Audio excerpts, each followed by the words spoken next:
Good afternoon पिलामाने मु सुदीप्ता नायक सहकारी शिक्षयित्री बालिका उच्च विद्यालय उज्जलपुर तुम समस्त को आज ए वर्चुअल क्लास को स्वागत जनाऊँगी। पिलामाने आज आम प्रथम अध्याय द्वितीय पाठ भारत में असहयोग आंदोलन और ओडिशा रे यार प्रभाव विषय पढ़ा। पिलामाने या पूर्व तुम समस्ते पढ़ी सारी आमर अनेक गुटे घटनावली ता परवर्ती घटना को आज आम पढ़ा। चलो ताले स्मार्ट बोर्ड पाख को जीवा। भारत में असहयोग आंदोलन और ओडिशा रे यार प्रभाव।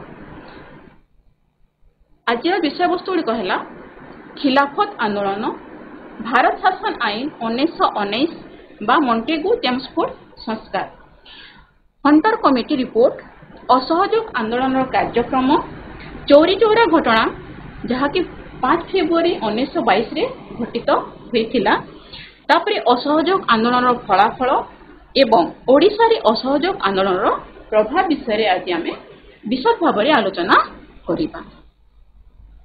खिलाफत आंदोलन प्रथम विश्वयुद्ध रे तुर्की मित्र शक्ति विरोध रे युद्ध करिथिला। पिला माने या पूर्व आमे जानिछे मित्र शक्ति केउ माने थिले आउ केंद्र शक्ति केउ माने थिले।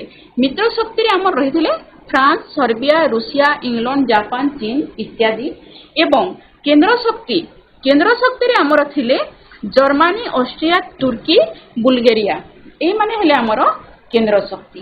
तो ए दुई दल को नेकी हमर 1914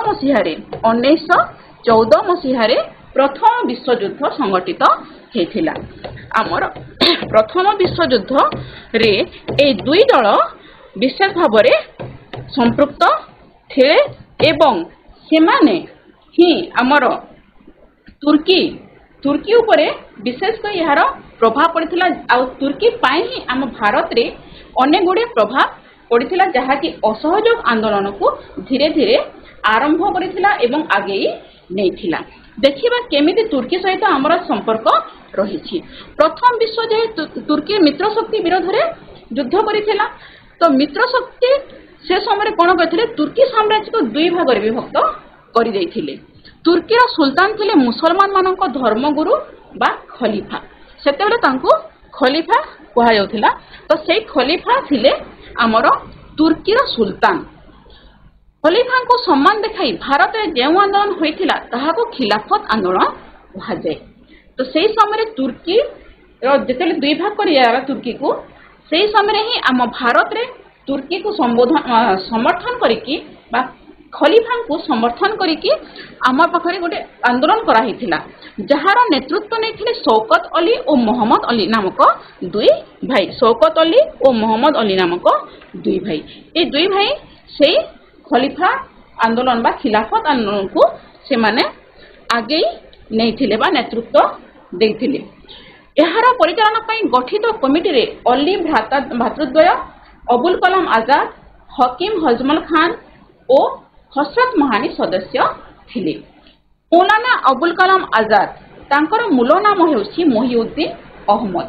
मौलाना अबुल कलाम आजाद भारतर प्रथम शिक्षा मंत्री थिले। मने रखिथियो पिला माने मौलाना अबुल कलाम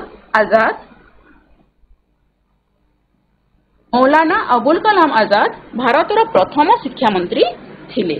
से इंडिया मीन्स फ्रीडम नामक एक पुस्तक रचना करथिले। तांको विषय रे हमर मने रखिबा पई ए दुईटी पॉइंट निश्चित भाव में मन रखिबो जे मौलाना अबुल कलाम आजाद किए। मौलाना अबुल कलाम आजाद होछंती हमर भारतर स्वाधीन भारतर प्रथम शिक्षा मंत्री। तापरे से इंडिया मीन्स फ्रीडम नामक पुस्तक रचना करथिले। 1992 मसीह तांको मरणोत्तर भावे भारत रत्न उपाधि दिया जाइथिला, जोटा कि भारतर आमर सर्वोच्च उपाधि कहले अत्युक्ति हेबो नाही। तो 1992 मसीह मरणोत्तर भावे से मरीगला परे तांको भारत रत्न उपाधि दिया जाइथिला। खिलाफत आंदोलन रे देखिबा हमें गांधीजी को भूमिका। खिलाफत आंदोलन को गांधीजी को समर्थन, कारण आमे मूलरू जानिछु गांधीजी थिले आमर धर्मनिरपेक्ष। से कोनोसी धर्म को केबे बाछ विचार करू नथिले। तो से खिलाफत आंदोलन को समर्थन देथिले कहीं ना से जानूले जे भारत को जदि आम स्वाधीन करने चाहिए स्वाधीनता जदि आमको हासिल करवा अच्छी इंग्रेज मान भारत रु विताड़ित करार अच्छी ताहले आमको निश्चित भाव में समस्ते एक होकर रहिबाकू पड़िबो। आ सेहिथिपई ही पिला माने महात्मा गांधी से कौन कारण नथिले मन भितर धर्मनिरपेक्षता ही मूलरू थिला। तो सेहिथिपई से कौन करथिले खिलाफत आंदोलन को निसंकोच भाव से समर्थन जणाइथिले। तांकर उद्देश्य थिला हिंदू और मुसलमान मान को एकत्र करबा ता सहित जातीय आंदोलन भित्तिभूमि को दृढ़ करबा। 1919 मसीहा नवेम्बर मास गांधीजी निखिल भारत खिलाफत सम्मेलन सभापति भाव निर्वाचित होइथिले। इंग्रेज सरकार सहित संपर्क छिन्न करने गांधीजी नेतृत्व में खिलाफत कमिटी गठन करागला। आमर गांधीजी एहार नेतृत्व नहीं खिलाफत कमिटी जो गठन करगला से कमिटी सभापति थे आमर महात्मा गांधी। मुस्लिम लीग और भारतीय जातीय कांग्रेस खिलाफत आंदोलन को समर्थन करुथिले। उभय आमर मुस्लिम लीग आउ जातीय कांग्रेस जोटा कि आमर स्वाधीनता संग्राम दुईटी मुख्य अंग बा दुईटी मुख्य दल कहले आमे सेटा को भूल हेबो नहीं। तो से मुख्य दल दुईटा जाक ही खिलाफत आंदोलन को समर्थन करुथिले। 1920 जून 9 तारिख रे 1920 जून 9 तारिख रे अलाहाबाद ठारे एक सर्वदलीय बैठक आयोजन करा गला। कहीं ना आमर जेते बेले तुर्की विरुद्ध रे से माने खिलाफत आंदोलन जारी रहिला सेही समय रे ही आमर गांधीजी मन रे तांकर गोटे भावना आसीथिला बा तांकर मन भितर गोटे आंदोलन आसीथिला। कहीं ना से आंदोलन आसीबार मुख्य कारण होची 1920 अगस्त 1 तारिख रे आनुष्ठानिक भाव असहयोग आंदोलन आरंभ हैला। ता आगरू आमर से दिन ही तार पूर्वाह्न आमर लोकमान्य बाल गंगाधर तिलक देहांत होइथिला बा तांको मृत्यु हो जाइथिला। तो से जने टाणुआ नेता थिले आगधाड़ीर नेता थिले तांको जोगु ही आमर अनेक गुड़े कार्यक्रम साधित होइथिला। और सेहिथिपई ही भारत रे आमर तांको जेतेले मृत्यु हो जाइछि अनेक लोक तांको शोक पालन करिसंती। आ तांको पई ही एकत्रित होइकि देशव्यापी आमर शोभायात्रा हेसी हड़ताल आरंभ हो जाइछि। 1919 ख्रीष्टाब्द रे रावलत आईन जालियानावालाबाग हत्याकांड जोगु गांधीजी इंग्रेज सरकार उपर विश्वास हरैले। अनेक गुड़े कार्यक्रम में गांधीजी इंग्रेज सरकार को साहाय्य करुथिले। तथापि मध्य इंग्रेज सरकार अनेक समय आमको विश्वासघातकता करिसंती आमମାନଙ୍କ सहित। से रावलत आईन प्रणयन करथिले। या पूर्व रावलत आईन विषय तुम मैंने सब पढ़ी सारिछ। जालियानावालाबाग हत्याकांड से विषय पढ़ी सारिछ केमिति निर्दोष लोक मानकु निर्दय भाव में हत्या करा जाइथिला। तो ए सब घटना गांधीजी मन रे आघात प्राप्त करिछि। आ सेहिथिपई से देखिले इंग्रेज सरकार को आमे तांको आंदोलन न कले बा तांको विरोध न कले से माने आम भारतवासी ऊपर एई भली भाव में अन्याय अत्याचार करुथिबे बोली से विश्वास करथिले। आ सेहिथिपई से आंदोलन पंथा आपणाई नेथिले। आम मूलरू जानिछु जे गांधीजी होछंती आमर अहिंसार और सत्यर पुजारी। से अहिंसा को मूल नीति भाव में ग्रहण करथिले। और सेहिथिपई से कौन प्रकार हिंसात्मक उपाय अवलंबन करि नथिले। से चाहिथिले हिंसात्मक उपाय मध्य अवलंबन करिथिन्ते किंतु तांकर मूल नीति थिला अहिंसा। और सेहिथिपई से सबु समय अहिंसा को अस्त्र भाव में प्रयोग करिसंती। और सेहिथिपई से असहयोग आंदोलन को बाछिसंती। असहयोग माने हेउसी पिला माने आमे कोनोसी कार्य जणको सहाय्य करिबा नाही बा सहयोग करिबा नाही। तो सेहिथिपई से देखिले इंग्रेज माने तो आम पाख को बहुत कम लोक आसीथिले। भारतवासी बेसी संख्या रे थिले। तथापि इंग्रेज माने आमको शासन करुथिले। केमिति शासन करुथिले आम माननको लोक माननको ही नै कि से माने आमको शासन करुथिले। तो सेहिथिपई गांधीजी एहा को एक अस्त्र रूपे विवेचना कले। से भाबिले निश्चित भाव में आमे जदि इंग्रेज सरकार को असहयोग करिबा बा तांको कोनोसी कार्य सहयोग करिबा नाही ताहेले से दुर्बल होई पड़िबे आ आमको स्वाधीनता देवे बा आम भारत को छाड़ी जीवा पे बाध्य हेबे। आ सेहिथिपई से असहयोग आंदोलन आरंभ कले। भारत शासन आईन 1919 मसीहार आरंभ होइथिले बा ताकू इंग्लैंड वैदेशिक सचिव एडविन मॉन्टेगू और भारत भाइसरय लॉर्ड चेम्सफोर्ड से प्रतिष्ठा करथिले बा संविधान संस्कार करथिले जोटा कि 1919 मसीहा डिसेंबर 23 तारिख रे से माने मॉन्टेगू चेम्सफोर्ड संस्कार नाम रे परिचित करथिले। आ ता परे परे यहाको भारत शासन आईन ता परे परे यहाको भारत शासन आईन नाम 1919 नाम नामित कराइथिला। या पूर्व ताहा थिला मॉन्टेगू चेम्सफोर्ड संस्कार। तो भारत शासन आईन मध्य भारतवासी को कौन प्रकार सुफल दे पारिला नहीं। भारत शासन आईन रे मध्य अनेक गुड़े त्रुटि रही जाइथिला, भूल रही जाइथिला, जोटा कि आम भारतवासी क्षतिकारक थिला बा आम पई विशेष लाभप्रद नथिला। प्रथम त्रुटि थिला भाइसरय और तांको कार्यकारी परिषद भारतीय संसद परिवर्ते ब्रिटिश मंत्रिमंडल निकटरे उत्तरदायी रहिले। प्रकृति कौन होगा कथा आमर जेहेतु आमको शासन करुछंती आम माने आम पाखरे किसी असुविधा रोची आमर जदि किसी ए रोची से माने कौन करबा कथा ब्रिटिश मंत्रिमंडल आमको ही पचारिबा कथा बा आमर ही सुविधा असुविधा को बुझिबा कथा। किंतु ब्रिटिश मंत्रिमंडल कहा निकटरे उत्तरदायी रहिले तांकर भाइसरय बा तांको इंग्लैंड ठारे से माने। तापर द्वितीय त्रुटि हला प्रादेशिक स्तर रे द्वैत शासन व्यवस्था अनुଯାयी आमर द्वैत शासन कहले दुई जन शासक रहिबे, जणे हेले राज्यपाल और जणे हेले आमर मंत्री विभाग। तो ए दुईटा शासन व्यवस्था रे आमर राज्यपाल जणे अछंती और जणे अछंती मंत्रिमंडल। तो ए दुई जनक पाखरे समान क्षमता कम से कम रहिबा कथा। किंतु जेहेतु ए माने आमर भारत शासन हेले से माने कोन करिसंती ना देखिबा को गले प्रकृति राज्यपाल को बेसी क्षमता देछंती, जोटा कि राज्यपाल थिले तांकर प्रायतः आमर इंग्रेज कर्मचारी ही आमर राज्यपाल रोहुथिले। तो से आम क्षतिकारक थिला। से माने तांको स्वार्थ को दृष्टि रखिकी समस्त प्रकार कार्यक्रम करुथिले। तापरे तृतीय त्रुटि हला पिला माने केंद्रीय और प्रादेशिक व्यवस्थापक सभार सभ्य मानक पई पूर्वरु थिबा मुसलमान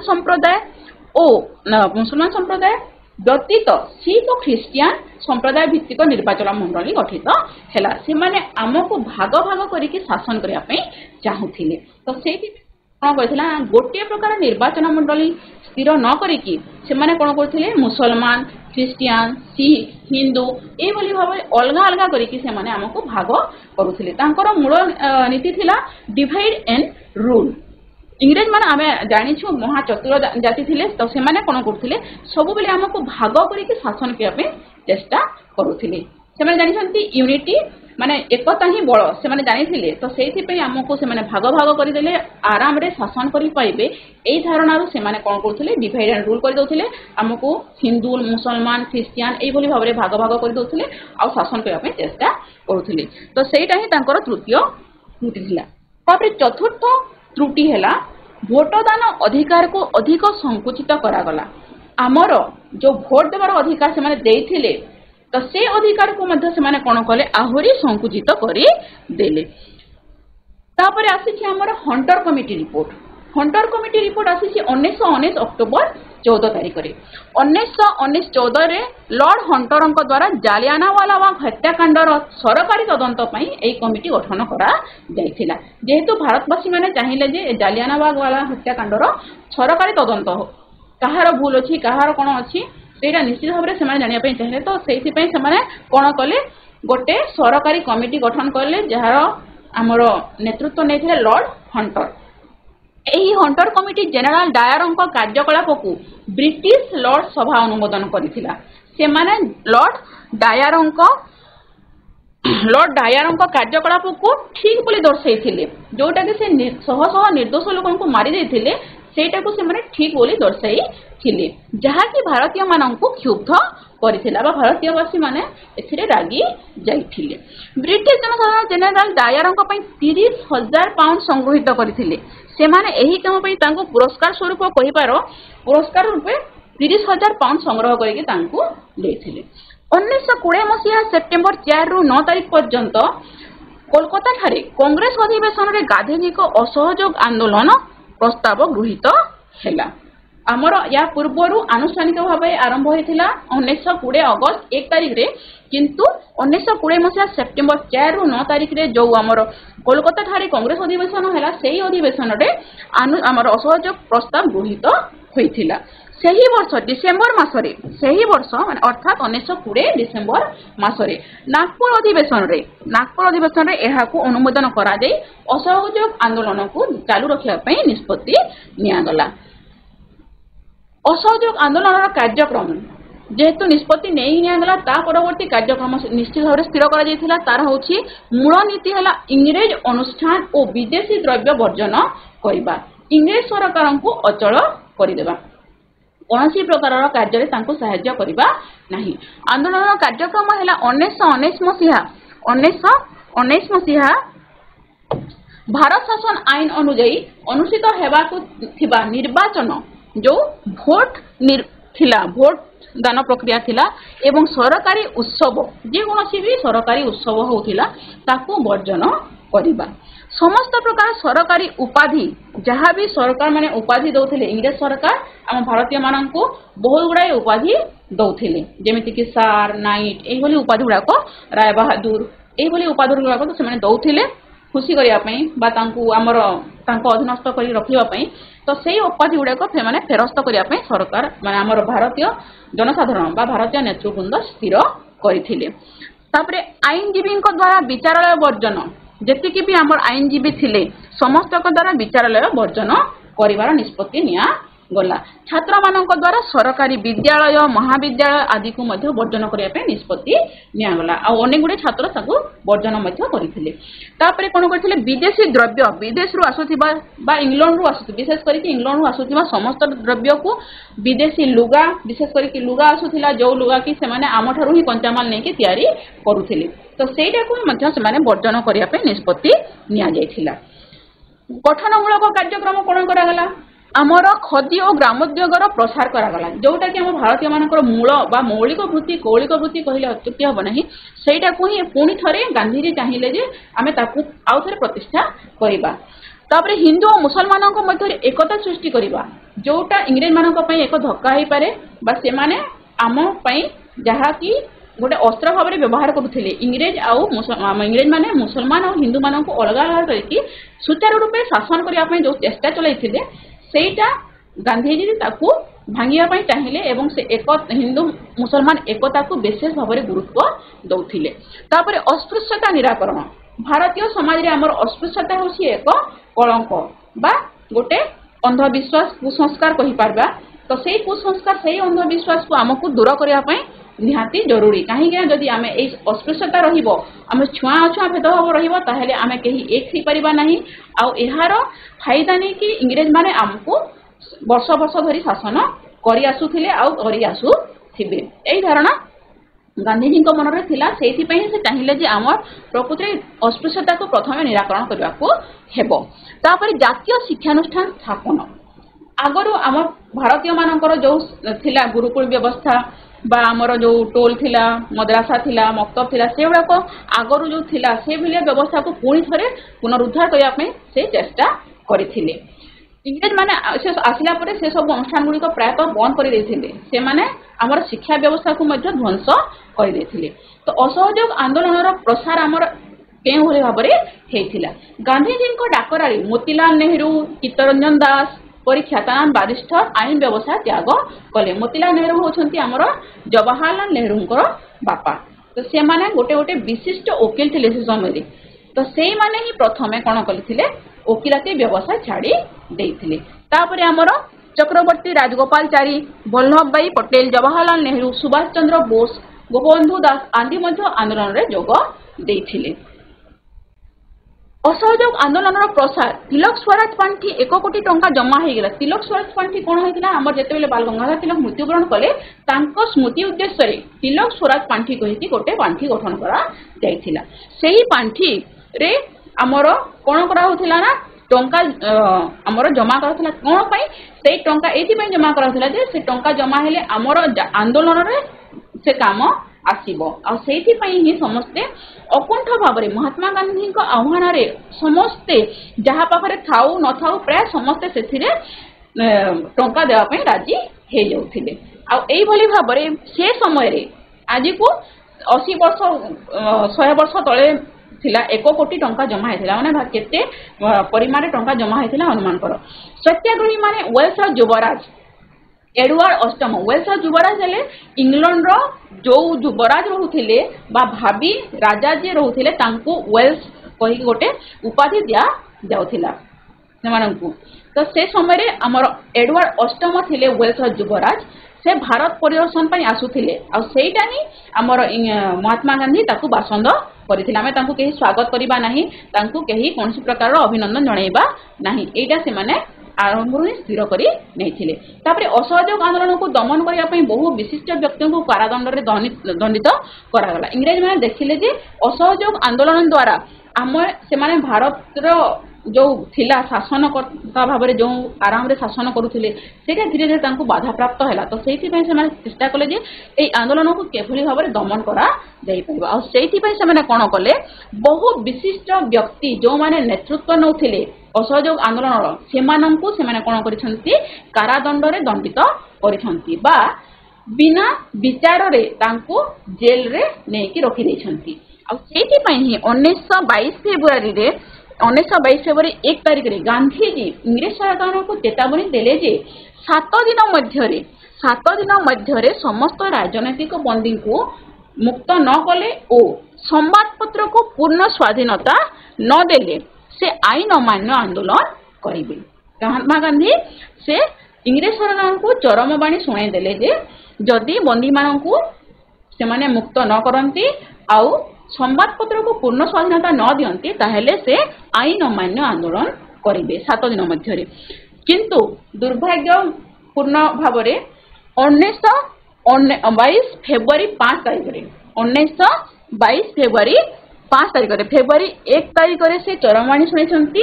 ଆଉ ଠିକ ତାର 5 ଦିନ ପରେ ଫେବୃଆରୀ 5 ତାରିଖରେ କ'ଣ ହେଇଛି ନା, ଉତ୍ତରପ୍ରଦେଶର ଗୋରଖପୁର ସ୍ଥିତ ଅଞ୍ଚଳରେ ଚୌରୀ ଚୌରା ଗୋଟେ ସ୍ଥାନ ଅଛି, ଚୌରୀ ଚୌରା ନାମକ ସ୍ଥାନ, ସେ ସ୍ଥାନରେ ଆନ୍ଦୋଳନକାରୀ ମାନେ କ'ଣ କଲେ ନା ଏକ ପୋଲିସ ଷ୍ଟେସନରେ ନିଆଁ ଧରାଇଦେଲେ।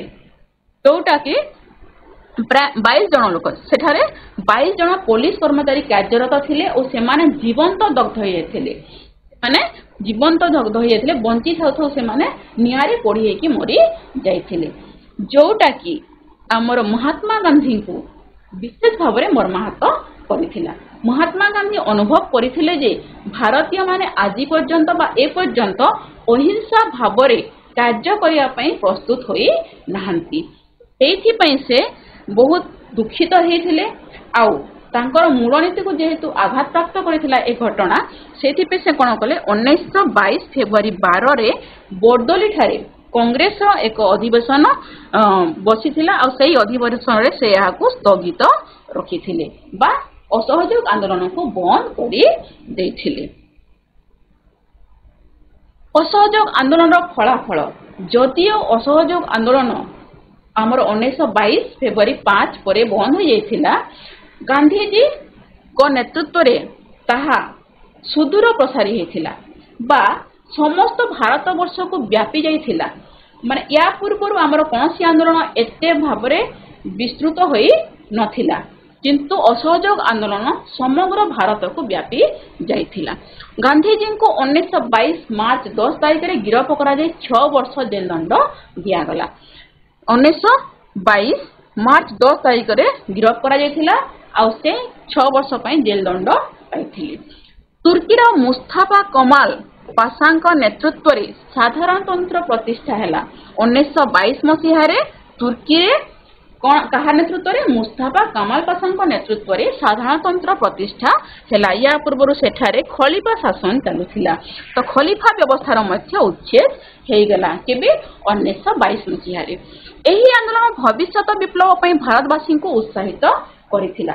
ଏହି ଅସହଯୋଗ ଆନ୍ଦୋଳନ ଭାରତବାସୀଙ୍କୁ ଭବିଷ୍ୟତରେ ବିପ୍ଳବ କରିବା ପାଇଁ ବା ବିଦ୍ରୋହ କରିବା ପାଇଁ ବା ନୂଆ ଆନ୍ଦୋଳନ କରିବା ପାଇଁ ସାହସ ଦେଇଥିଲା ବା ନୂଆ ଦିଗ୍ଦର୍ଶନ ଦେଇଥିଲା। ପ୍ରଥମ ଥର ପାଇଁ କଂଗ୍ରେସ ଆନ୍ଦୋଳନ ଜନ ଆନ୍ଦୋଳନରୁ ଗଣ ଆନ୍ଦୋଳନରେ ପରିଣତ ହେଇଥିଲା। ୟା ପୂର୍ବରୁ ଆମର ଯାହା ବି ଆନ୍ଦୋଳନ ହେଉଥିଲା, ଆମର ପଢିଥିବ ଚମ୍ପାରଣ ଆନ୍ଦୋଳନ ହେଲା କିମ୍ବା ଖେଡ଼ା ଆମର ଆନ୍ଦୋଳନ ହେଲା କିମ୍ବା ଆଇନ ଅମାନ୍ୟ ଯାହା ବି ଆନ୍ଦୋଳନ ଥିଲା, ସେ ସବୁ ଗୋଟେ ସୀମିତ ଅଞ୍ଚଳ ମଧ୍ୟରେ ରହୁଥିଲା। ସେଟା ପୁରା ସମ୍ପୂର୍ଣ୍ଣ ଭାରତକୁ ବ୍ୟାପୁ ନଥିଲା। କିନ୍ତୁ ଅସହଯୋଗ ଆନ୍ଦୋଳନ ଗଣ ଆନ୍ଦୋଳନରେ ପରିଣତ ହୋଇ ପାରିଥିଲା। ଓଡ଼ିଶାରେ ଅସହଯୋଗ ଆନ୍ଦୋଳନର ପ୍ରଭାବ, ଆମେ ଯେହେତୁ ଜାଣିଲେ ଅସହଯୋଗ ଆନ୍ଦୋଳନ ସମଗ୍ର ଭାରତ ବର୍ଷକୁ ବ୍ୟାପି ଯାଇଥିଲା ଆଉ ସମସ୍ତେ ଏଥିରେ ସହଯୋଗ କରିଥିଲେ ବା ସମସ୍ତେ ଏଥିରେ ଯୋଗ ଦେଇଥିଲେ ଭାରତର ସମସ୍ତ କୋଣ ଅନୁକୋଣରେ ଏହା ବ୍ୟାପି ଯାଇଥିଲା। ତ ଓଡ଼ିଶା ମଧ୍ୟ ସେଥିରୁ ବାଦ୍ ଯାଇ ନଥିଲା। ଓଡ଼ିଶାରେ ମଧ୍ୟ ଏହାର ପ୍ରଭାବ ପଡ଼ିଥିଲା। ସମଗ୍ର ଭାରତରେ ଅସହଯୋଗ ଆନ୍ଦୋଳନ ଚାଲିଥିଲା ବେଳେ ଓଡ଼ିଶା ମଧ୍ୟ ଏହାର ଅନ୍ତର୍ଭୁକ୍ତ ହୋଇଥିଲା। ଆଉ ଏହାକୁ ଓଡ଼ିଶାକୁ ଆଣିବାରେ ଆମର ଗୋପବନ୍ଧୁ ଦାସଙ୍କର ବିଶେଷ ଭୂମିକା ଥିଲା। ଗୋପବନ୍ଧୁ ଦାସ, ଗୋପବନ୍ଧୁ ଚୌଧୁରୀ ଯିଏକି ଆମର ମଧୁବାବୁଙ୍କର ସମ୍ପର୍କୀୟ, ଭାଗୀରଥୀ ମହାପାତ୍ର, ନିରଞ୍ଜନ ପଟ୍ଟନାୟକ ଇତ୍ୟାଦି ଆମର ଏହି ନେତାମାନେ ଏଥିରେ ଯୋଗ ଦେଇଥିଲେ। 1920 ଡିସେମ୍ବରର ନାଗପୁରରେ ଯେଉଁ କଂଗ୍ରେସ ଅଧିବେଶନ ହୋଇଥିଲା, ଏଥିରେ ଓଡ଼ିଶାରୁ 35 ଜଣ ପ୍ରତିନିଧି ଯୋଗ ଦେଇଥିଲେ। ତାଙ୍କର ମୁଖ୍ୟ ଥିଲେ ଆମର ଗୋପବନ୍ଧୁ ଦାସ। ସେହି ଅଧିବେଶନରୁ ଫେରି ଗୋପବନ୍ଧୁ ଦାସ 1921 ଜାନୁଆରୀ 24ରେ କଟକଠାରେ ଛାତ୍ରମାନଙ୍କୁ ଉଦ୍ବୋଧନ ଦେଇଥିଲେ ଏବଂ ଓଡ଼ିଶାରେ ଅସହଯୋଗ ଆନ୍ଦୋଳନର ସଂଗଠିତ କରିଥିଲେ ବା ମୂଳଦୁଆ ପକାଇଥିଲେ। 1921 ମାର୍ଚ୍ଚରେ ଓଡ଼ିଶା ପ୍ରାଦେଶିକ କଂଗ୍ରେସ କମିଟି ଗଠିତ ହୋଇଥିଲା। କେବେ? 1921 ମାର୍ଚ୍ଚରେ। ସେଥିରେ ଗୋପବନ୍ଧୁ ଦାସ, ଆମର ଗୋପବନ୍ଧୁ ଦାସ ହୋଇଥିଲେ ଏହାର ପ୍ରଥମ ସଭାପତି। ମନେ ରଖିଥିବ, 1921 ମାର୍ଚ୍ଚରେ ଓଡ଼ିଶାରେ ପ୍ରାଦେଶିକ କଂଗ୍ରେସ କମିଟି ଗଠନ ହେଲା ଏବଂ ତାହାର ପ୍ରଥମ ସଭାପତି ଥିଲେ ଗୋପବନ୍ଧୁ ଦାସ ଏବଂ ଏହି କମିଟିର ସମ୍ପାଦକ ଥିଲେ ଭାଗୀରଥ ମହାପାତ୍ର। କମିଟିର ସମ୍ପାଦକ କିଏ ଥିଲେ? ଭାଗୀରଥୀ ମହାପାତ୍ର। ଅସହଯୋଗ ଆନ୍ଦୋଳନକୁ ଓଡ଼ିଶାରେ ଲୋକାଭିମୁଖୀ କରାଇବା ନିମନ୍ତେ ମହାତ୍ମା ଗାନ୍ଧୀ 1921 ମାର୍ଚ୍ଚ 23ରେ ସେ କଟକଠାରେ ବିଶାଳ ଜନସମାବେଶକୁ ଉଦ୍ବୋଧନ ଦେଇଥିଲେ। ତ ଓଡ଼ିଶାର ଖାଲି କଟକଠାରେ ଉଦ୍ବୋଧନ ଦେଇନଥିଲେ, ୟା ପରେ ପରେ ସେ ବିଭିନ୍ନ ଅଞ୍ଚଳକୁ ମଧ୍ୟ ଯାଇକି ଅନ୍ୟାନ୍ୟ ସ୍ଥାନରେ ମଧ୍ୟ ସଭା ସମିତି କରିକି ଲୋକମାନଙ୍କୁ ଆହ୍ୱାନ ଦେଇଥିଲେ, ଉଦ୍ବୋଧନ ଦେଇଥିଲେ, ଅସହଯୋଗ ଆନ୍ଦୋଳନରେ ସାମିଲ ହେବା ପାଇଁ ନିବେଦନ କରିଥିଲେ। ସମସ୍ତଙ୍କୁ ବୁଝାଇଥିଲେ ଏହାର ସୁଫଳ କ'ଣ ପାଇପାରିବା ଆମେ ଭାରତୀୟବାସୀମାନେ। ଗାନ୍ଧୀଜୀଙ୍କର ଉଦ୍ବୋଧନରେ ଅନୁପ୍ରାଣିତ ହୋଇ ରମାଦେବୀଙ୍କ ସମେତ ବହୁ ନାରୀ ସେମାନଙ୍କର ଅଳଙ୍କାର ସାମଗ୍ରୀ ତିଲକ ସ୍ୱରାଜ ପାଣ୍ଠିକୁ ଦାନ କରିଥିଲେ। ଆମର ରମାଦେବୀ, ଆମେ ସମସ୍ତେ ରମାଦେବୀଙ୍କ ବିଷୟରେ ଉଣା ଅଧିକେ ଜାଣିଛେ। ତୁମେ ଆ ପୂର୍ବରୁ ରମାଦେବୀଙ୍କ ବିଷୟରେ ପଢ଼ିଛ ମଧ୍ୟ। ରମାଦେବୀ ଆମର ଓଡ଼ିଶାର ଜଣେ ଆଗଧାଡ଼ିର ନେତ୍ରୀ ଥିଲେ। ତ ସେ ମଧ୍ୟ ପ୍ରଥମେ ସେ ହିଁ ଆମର ନାରୀ ନେତ୍ରୀ ଭାବରେ ସେ ହିଁ ବାହାରିଥିଲେ ଅସହଯୋଗ ଆନ୍ଦୋଳନରେ ବା ଅନ୍ୟାନ୍ୟ ଆନ୍ଦୋଳନରେ ଯୋଗ ଦେବା ପାଇଁ। ତ ସେ କ'ଣ କରିଥିଲେ? ତାଙ୍କର ଅଳଙ୍କାର ତିଲକ ସ୍ୱରାଜ ପାଣ୍ଠିକୁ ଦାନ କରିଯାଇଥିଲେ। ଏ ହେଉଛନ୍ତି ଆମର ରମାଦେବୀ। ଖଦୀର ବ୍ୟବହାର, ଚରଖାର ପ୍ରଚଳନ ଏବଂ ସ୍ୱଦେଶୀ ଦ୍ରବ୍ୟ ପ୍ରତି ଆଗ୍ରହ ଉପରେ ଗୁରୁତ୍ୱ ଦିଆଯାଇଥିଲା। ଆଉ ବିଶେଷ କରିକି ଗାନ୍ଧୀଜୀ ଏହା ବିଷୟରେ ହିଁ ବେଶୀ ଗୁରୁତ୍ୱ ଦେଉଥିଲେ ଯେ ଆମେ ଯଦି ସ୍ୱାବଲମ୍ବୀ ହୋଇପାରିବା, ସ୍ୱାବଲମ୍ବନଶୀଳ ହୋଇପାରିବା, ତାହେଲେ ଯାଇକି ଆମେ ଇଂରେଜମାନଙ୍କ ଉପରୁ ଆମର ଯେଉଁ ରହିଛି ଆମର ଭରସା ରହିଛି ବା ତାଙ୍କୁ ଯେଉଁ ଆମେ ସବୁବେଳେ ତାଙ୍କ ଉପରେ ନିର୍ଭର କରୁଛୁ, ଅନେକ ଗୁଡ଼ିଏ ଜିନିଷରେ ଆମେ ତାଙ୍କ ଉପରେ ନିର୍ଭର କରୁଥିଲୁ। ତ ସେ ସବୁ ନିର୍ଭରତା ଆମେ ହଟେଇଯିବା ଆଉ ତାଙ୍କୁ ଆମ ଦେଶରୁ ବିତାଡ଼ିତ କରିବା ପାଇଁ ଆମକୁ ସୁବିଧା ହେବ। ଆଉ ସେଇଥିପାଇଁ ହିଁ ସେ ସବୁବେଳେ ଚେଷ୍ଟା କରୁଥିଲେ ଯେ ଆମେ କିପରି ଆତ୍ମନିର୍ଭରଶୀଳ ହୋଇପାରିବା। ଖଦୀର ବ୍ୟବହାର ଦ୍ୱାରା ଚରଖାର ପ୍ରଚଳନ, ଏହିସବୁ କାର୍ଯ୍ୟକ୍ରମକୁ ସମସ୍ତଙ୍କ ଘରେ ଘରେ ସେ ପହଞ୍ଚାଇବା ପାଇଁ ଚେଷ୍ଟା କରୁଥିଲେ। କାର୍ଯ୍ୟକ୍ରମ କ'ଣ ଥିଲା ଆମର ଓଡ଼ିଶାରେ ଅସହଯୋଗ ଆନ୍ଦୋଳନକୁ ସଫଳ କରିବା ପାଇଁ ବହୁ କାର୍ଯ୍ୟକ୍ରମ ଗ୍ରହଣ କରାଯାଇଥିଲା। ସେଥିରେ ଅନ୍ତର୍ଭୁକ୍ତ ଥିଲା ସେଇ ଆମର ଭାରତରେ ଯାହା ଚାଲୁଥିଲା ବା ମହାତ୍ମା ଗାନ୍ଧୀ ଯେଉଁ ସବୁ କାର୍ଯ୍ୟକ୍ରମ ସ୍ଥିର କରିଥିଲେ ସେହି ସବୁ କାର୍ଯ୍ୟକ୍ରମ ଓଡ଼ିଶାରେ ମଧ୍ୟ ଚାଲୁଥିଲା। ବିଶେଷ କରିକି ବ୍ରିଟିଶ ଦ୍ରବ୍ୟ, କୋର୍ଟ କଚେରୀ, ଶିକ୍ଷାନୁଷ୍ଠାନ ବର୍ଜନ, ତାପରେ ଖଦୀର ବ୍ୟବହାର ଓ ଚରଖାର ପ୍ରଚଳନ, ତାପରେ ହିନ୍ଦୁ ମୁସଲମାନ ଏକତା, ଅସ୍ପୃଶ୍ୟତା ନିରାକରଣ ଓ ନିଶା ନିବାରଣ, ତାପରେ ଜାତୀୟ ଶିକ୍ଷାର ପ୍ରଚଳନ। ଆମର ମୌଳିକ ଶିକ୍ଷା, ଗାନ୍ଧୀଜୀଙ୍କର ମୌଳିକ ଶିକ୍ଷାରେ ମଧ୍ୟ ଏସବୁ ଜିନିଷ ଅନ୍ତର୍ଭୁକ୍ତ କରାଯାଇଛି। ତ ଏହିସବୁ କାର୍ଯ୍ୟକ୍ରମ ଓଡ଼ିଶାରେ ମଧ୍ୟ ପ୍ରଚଳନ କରାଗଲା। ଅଗ୍ରଗତି କ'ଣ ହୋଇଥିଲା? 1921 ଅଗଷ୍ଟ 3 ତାରିଖରେ ପୁରୀଠାରେ ଓ ଅଗଷ୍ଟ 11 ଓ 14 ତାରିଖରେ କଟକଠାରେ ବିଦେଶୀ ବସ୍ତ୍ରଗୁଡ଼ିକରେ ଅଗ୍ନି ସଂଯୋଗ। 1921 ଅଗଷ୍ଟ 3 ତାରିଖରେ ପୁରୀଠାରେ ଓ ଅଗଷ୍ଟ 11 ଓ 14 ତାରିଖରେ କଟକଠାରେ ବିଦେଶୀ ବସ୍ତ୍ରଗୁଡ଼ିକରେ ଅଗ୍ନି ସଂଯୋଗ କରାଯାଇଥିଲା। ବହୁ ବିଶିଷ୍ଟ ଓଡ଼ିଆ ବ୍ୟକ୍ତି ତାଙ୍କର ପଦପଦବୀ ତ୍ୟାଗ କରି ଅସହଯୋଗ ଆନ୍ଦୋଳନରେ ଯୋଗ ଦେଇଥିଲେ। गोपबंधु चौधरी, नीलकंठ दास, लिंगराज मिश्र, मुकुंद प्रसाद दास, सुरेंद्रनाथ दास, मोहम्मद हनीफ इत्यादि तांकर चाकरी छाड़ी देइथिले। गोपबंधु दास तो समेत आमर विश्वनाथ दास, नटवर गटिया, भागीरथी महापात्र, महेंद्र वर्मा इत्यादि से जड़े विशिष्ट वकील थिले, तथापि से वकिलाती वृत्ति छाड़ी देइथिले। तापरे बालेश्वर, भद्रक, तीर्तोल एवं पुरी ठारे घरोई न्यायालय प्रतिष्ठा करी कौन करा आमर घरोई न्यायालय या परे माने पूर्वर इंग्रेज मानक तांकर न्यायालय को अधिकार करथिले। सेमाने ही आमर सब प्रकार न्याय विचार करुथिले, किंतु तांकर न्याय विचार को आमे ग्रहण न करिकि आमर निजस्व न्याय व्यवस्था प्रतिष्ठा करिया पर व्यवस्था करा जायथिला। बालेश्वर, भद्रक, तीर्तोल ए सबरे आमर निजस्व ओडिसार निजस्व गोटे गोटे न्यायालय प्रतिष्ठा करा जायथिला। आ सेठारे ही आमर जहाँ भी न्याय विचार करबा कथा सेठारे कार्यक्रम करा जाउथिला। लोक मानकु न्याय देवार व्यवस्था करा जायथिला। संबलपुर, कटक, बालेश्वर, पुरी आदि स्थान रे अनेक छात्र सरकारी स्कूल परित्याग करथिले। आउ स्कूल परित्याग करिकि कोन करथिले से माने असहयोग आंदोलन रे जोग दउथिले, जोटा कि आमर सत्यवादी मनोविद्यालय मध्ये ता मध्ये रे गोटे थिला। छात्र मानकु जातीयतावादी शिक्षा देवा निमंते साखी गोपाल ठारे गोपबंधु दासଙ୍କ द्वारा आमर 1909 रे सत्यवादी मनोविद्यालय प्रतिष्ठा करा जायथिले। समस्ते जानिछ सत्यवादी मनोविद्यालय प्रतिष्ठाता थिले आमर गोपबंधु दास। तांकर ताकू कोन कहउथिला गोटे मनीष गढ़ा कारखाना बोली कहा जाउथिला। तो एई विद्यालय प्रतिष्ठा करिथिले आमर जातीय आमर गोपबंधु दास। जातीयतावादी शिक्षादान रे एही अनुष्ठान विशिष्ट भूमिका ग्रहण करिथिला। आमे समस्ते जानिछु जोठारे आमर लोक मानकू बा से समय मनीष तैयारी करा जाउथिला, सेथि पय ताकू मनीष तैयारी कारखाना कहा जाउथिला। काहे कि ना प्रत्येक व्यक्ति मानकू किभली भाबरे रहिबा को हेबो, किभली भाबरे जीवन बंचिबा को हेबो, कोन करिबा को हेबो ताहा उपयुक्त भाबरे शिक्षा देउथिला हमर सत्यवादी वनविद्यालय ठारे। गोपबंधु एहा को गोटे जातीय अनुष्ठान रूपे प्रतिष्ठा करिया पय चेष्टा करिथिले। विभिन्न स्थान रे जातीय विद्यालय मान स्थापन करला। खाली सत्यवादी वनविद्यालय नुहे बा साखीगोपाल ठारे नुहे, आमर ओडिशार अन्य स्थान रे मध्य अनेक गुडे विद्यालय प्रतिष्ठा करा जायथिला। आ सेठारे पारंपरिक शिक्षा सहित सूता कटा, लुगा बुणीबा आदि जोटा कि आमर दैनंदिन व्यवहार बा दैनंदिन काम रे आसुथिला से सब शिक्षादान करा जाउथिला। सेठाले खाली पोथीगत विद्या दिया जाउ नथिला। अनेक समय रे आमर एपरि कि कोन कराजिबो देशप्रीति जातिप्रीति सहित आमर इंग्रेज मानकू आमे कोन करिबा, किभली भाबरे तांकू आम देशरू आम देशक मातृभूमि को तांको श्रृंखलरू मुक्त करिबा सेही विषय मध्ये आमर सबले चेष्टा चालुथिला। सेठी पय ही परवर्ती समय आम सत्यवादी वनविद्यालय को बंद करि जायथिला इंग्रेज माने। सेठी पय से माने भाबुथिले जे सत्यवादी वनविद्यालय रे आंदोलनकारी मानकू सृष्टि करा जाउछि। आ सेठी पय से माने कोन कहिथिले ना सत्यवादी वनविद्यालय को बंद करि देथिले। स्वेच्छासेवी और कर्मी मान प्रशिक्षण देवाई कटक स्वराज आश्रम, जगतसिंहपुर अलका आश्रम प्रतिष्ठा करा जायथिला।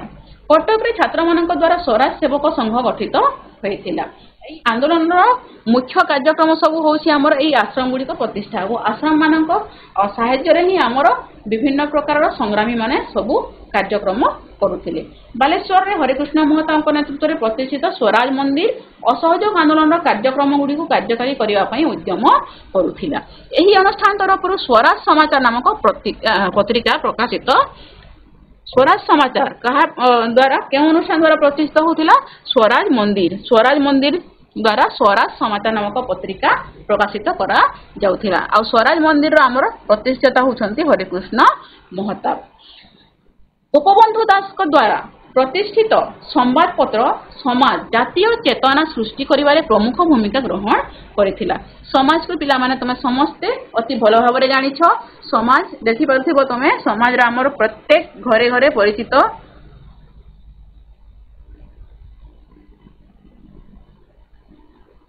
समाज ए मध्य आमे चाली रही छी। आमे समस्ते समाज संवाद पत्र को पढ़ी थाउ। आउ एहार प्रतिष्ठाता होछंती हमर पंडित गोपबंधु दास। तो तांको द्वारा ए प्रतिष्ठित संवादपत्र माध्यम से आंदोलन को आहुरी आगे नहीं पारुथिले लोकमानक भितरे आहुरी सचेतनता सृष्टि करी पारुथिले। सरकार दमन देखिले जेतेबेले सरकार देखिले असहयोग आंदोलन बन्ही भलिया बा अग्नि भलिया व्यापी जाउछि समग्र देश रे तो से कौन कले चेष्टा कले ये आंदोलन को आम कि भाव में दमन करवा शेष करवा से विभिन्न प्रकार कार्यक्रम जैसे लाठी चालना बेत्राघात कारारुद्ध करुले माने अहिंसा विरुद्ध से माने हिंसात्मक उपाय अवलंबन करके दमन करने चेष्टा करथिले। सेमानंको मध्य आमर हरिकृष्ण महताब मथुरा मोहन बेहेरा बंशाणी महांती एमाने सब थिले नेतृवृंद एमानंको सेमाने कोन करथिले प्रायतः कारारुद्ध करी देइथिले। समाज संवादपत्र रे सत्य हेले सांघातिक स्तंभ रे सरकारी विरोधी लेखा निमंते गोपबंधु दास को 1 मास जेल होया को पड़िथिला। तापरे स्वराज संगीत नामक प्राचीर पत्र जोटा कि वाल मैगजीन आम कही था प्राचीर पत्र छापी थिबारु संबलपुर रे मिश्र प्रेस को 25 टंका से समय 25 टंका जरिमाना करा जाइथिला। माने विभिन्न तापरे चोरी चोरा घटना रे मर्माहत होई गांधीजी असहयोग आंदोलन को स्थगित करि दैथिले आ सेथि पई धीरे धीरे ओडिसा रे मध्य एहा बंद हे जाइथिला। किंतु असहयोग आंदोलन जनस्रोत रे भासी जाई कनिकार प्रजा माने विद्रोह करिथिले। से माने सबडे प्राय बंद हेतिले मध्य कनिकार बंद होई नथिला आ ताकू कनिकार राजा राजेंद्र नारायण भंजे दमन करबा पई चेष्टा करिथिले बा इंग्रेज सरकार को से सहायता करिथिले। कोन करिथिले से माने इंग्रेज माने कनिकारवासी बाकी समस्त अंचल रे आमर असहयोग आंदोलन बंद हो जाइथिबा बेले कनिकार चालू रहिथिला आ ताहाकू दमन करबा पई इंग्रेज सरकार को सहायता करथिले कनिकार राजा राजेंद्र नारायण भंसी। फलस्वरूप गुली चालना जोगु 2 जन मृत्युवरण करथिले। तो से माने कोन करथिले गुली चालना करथिले आंदोलनकारी माननकू हटाइबा पई बा सन को बंद करिया पई दमन करिया पई गुली चालना करथिले आ सेही गुली चालना रे 2 जन मृत्युवरण करथिले। समाज उत्कल दीपिका माध्यम रे कनिका अत्याचार लोकलोचन को आसीथिला। से समय तो एते भल भाव में प्रकाश माने लोक माने जानि पारु नथिले कोन होछि कोन होछि आ सेति पे समाज उत्कल दीपिका संवादपत्र ही एहार ताकू प्रसारित करथिले। एही ठारे आईन अमान्य करिथिबा अभियोग रे गोपबंधु दास और भागीरथी महापात्र को गिरफ्त करी हजारीबाग जेल को पठा जाइथिला।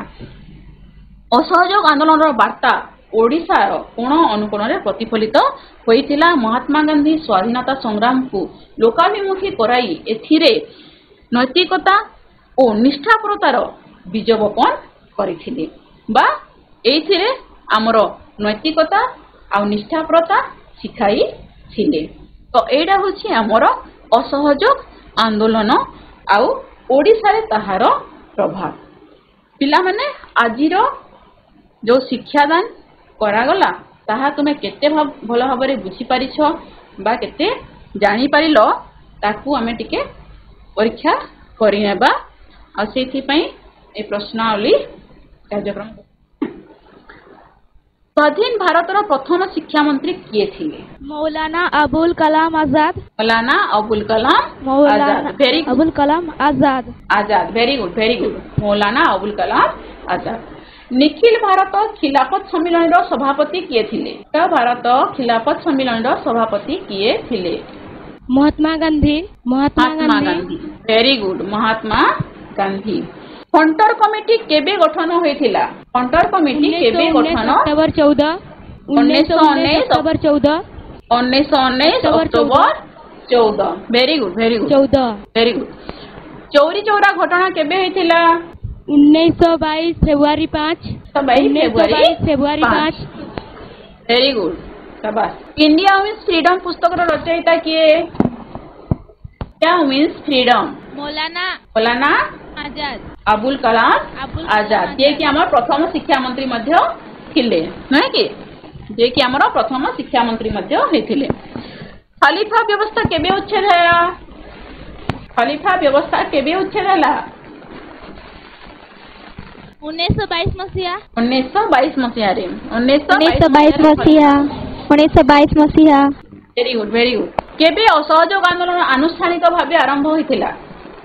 असहयोग आंदोलन आनुष्ठानिक भाव केबे आरंभ होइथिला 1922 अगस्त 1 तारीख 1922 अगस्त 1 तारीख 1922 1919 अगस्त 1 तारीख 1919 अगस्त 1 तारीख 1920 अगस्त 1 तारीख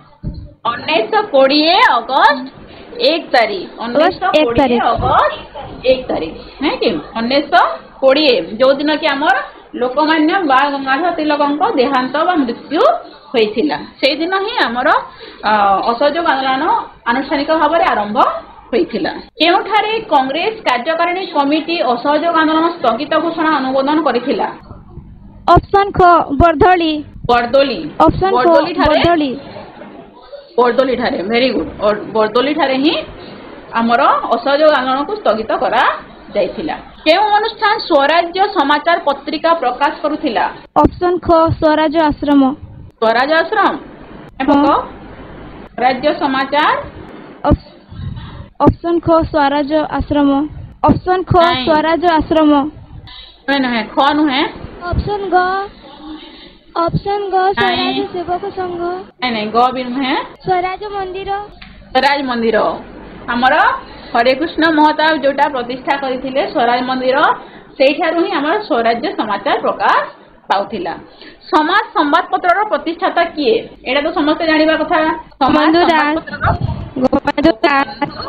दास भेरी गोपबंधु दास प्रभास गोपबंधु दास ना कि तो पिला माने आज समस्त तुम्हें भलो भाव में अंशग्रहण करिथिलो हमर कार्यक्रम रे बहुत बहुत धन्यवाद आमर गोटे होमवर्क अच्छी ताकू तुम्हें करिवो आ तमरो इतिहास शिक्षक शिक्षयित्री माननकु देखाइबो धन्यवाद।